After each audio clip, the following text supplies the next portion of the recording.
When you have a situation where there are two lanes merging into one and a private hire taxi is following a driving school vehicle, it's a recipe for disaster.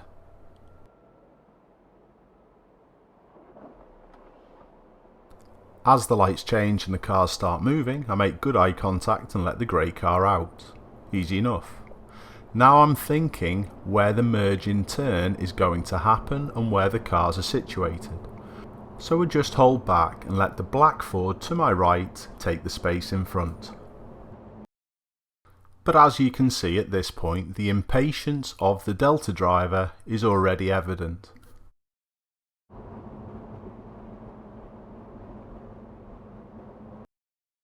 Would you be trying to overtake at this point?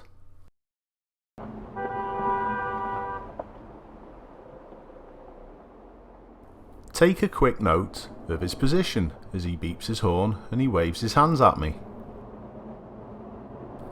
I'd like everyone's opinion on why you think this happened. Was it the fact that the grey car was turning left in front of me and the private hire Delta took his opportunity to try and force past? Or is it a complete lack of awareness and ability? Let me know what you think in the comments.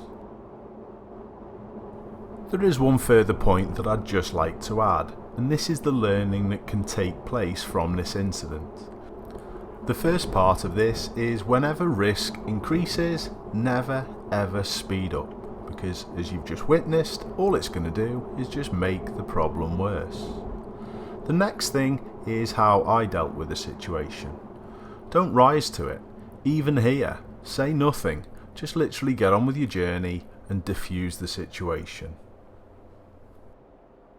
And going back to what I was saying at the beginning of the clip, the three elements in this situation were the road narrows, the driving school and the private hire driver.